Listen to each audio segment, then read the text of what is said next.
Outfit ay di ay ang atong atake karon kay mag-attend ko og church wedding sa ako ang isa ka closest friend. Duol ra unta ang church kay sa ipunan ra. Mao lagi hayap man mangita og suoton nga event na. Honestly, wala gyud ko kabalo kung sa akong suoton ani na day. Motive sa wedding is peach and pink, kaso even dress na pink or peach walay akoa. Ambot lang, pink man ta akong favorite color pero bisan dress walay akoa. So I decided na mag white top na lang ko, then mag baby pink na trouser ko sa ubos, then mag sandal din ko white, magdala lang dayon ko og bag na white. Ana lang. Taxi na lang pud ko padulong kay Diyos ko, late na gyud ang person. Pak, hamis man gyud kay ang face, pura magmadigyas ang langaw, inig mo tugpa.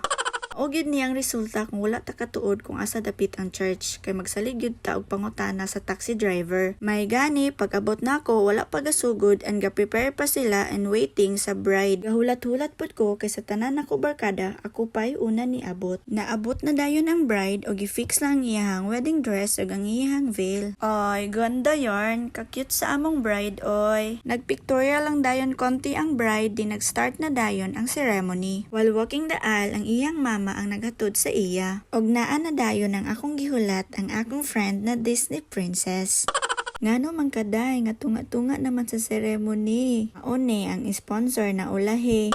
Pag-abot gyud niya, gichika dayon niya ang iyang pagkabungaw. Sos, nabilin man di ay ang iyang Aqua Plus na 40 ounce sa taxi. Sayang, gwapa unta, bungaw lang.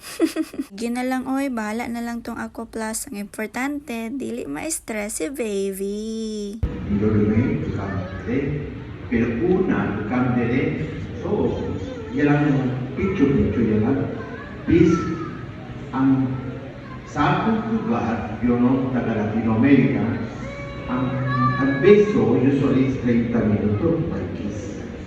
So karon, ang awar karon ni Emmanuel, so paliko, remove it, and kiss.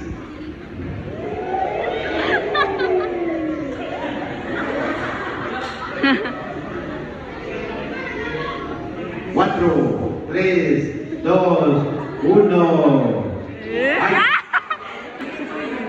Ini pwede. Imagine sa lugar 30 minuto, alis diri isa ka minuto. Para pinakachada ang picture. Pero siya. Wow. Okay na. Sos, iman, ula-ula pag yun, bawian na lang na unya gabi iman oy.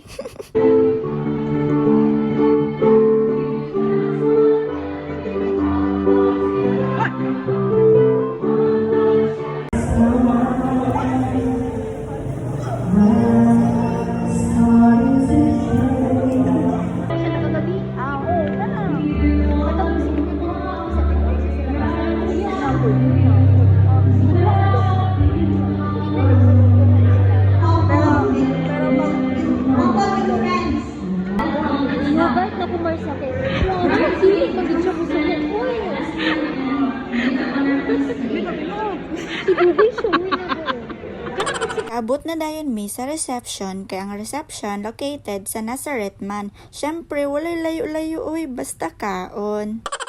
Picture lang po dayon ng Inday Marian, wala na gunahuna nga gubot na day kaayo ang iyang sanina. Gilang style na siya. Bi, fit sa nang konti kay basin ma-fit ra ni unya inig mabusog na. Wag gyud kahumanan ang chika, basta kami mag-uban, marites gyud na always. Gipahataw sa dayon mi sa host ka jud kay purag klaro ra daw kaayo nga gipanggutom na mi.